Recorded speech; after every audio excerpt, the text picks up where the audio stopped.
माननीय सभामुख महोदय, म आज यो सम्मानित सदनमा स्पष्ट भन्न चाहन्छु, जेनजी आन्दोलन किन भएको थियो, त्यो आन्दोलनको माग, न्याय, समानता र अधिकार कसैले कहिले पनि बिर्सिनु हुँदैन।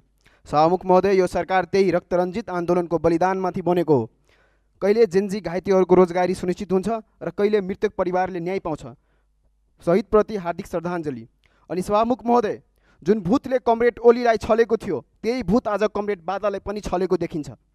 त्यसैले म सरकारसँग जोरदार माग गर्दछु, एउटा भूत झार्ने झाँक्रीको व्यवस्था गरियोस्, किनकि आज जुन अपराधी कारागारको ढोकाभित्र हुनुपर्ने थियो त्यो हस्पिटलको बेडमा छ। त्यही बेडबाट कुविचारको यो सम्मानित सदनसम्म पठाउँदैछ। सभामुख महोदय, भ्यू टावर त बन्यो तर किसानको खेतमा पानी पुगेन। मधेसका महेन्द्र हाइवेदेखि हुलाकी राजमार्ग जोड्ने एउटा पनि बाटो सुरक्षित छैन।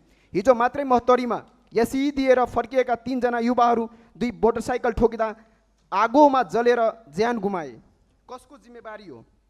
तराईमा ड्रग्सको अवस्था भयावह छ।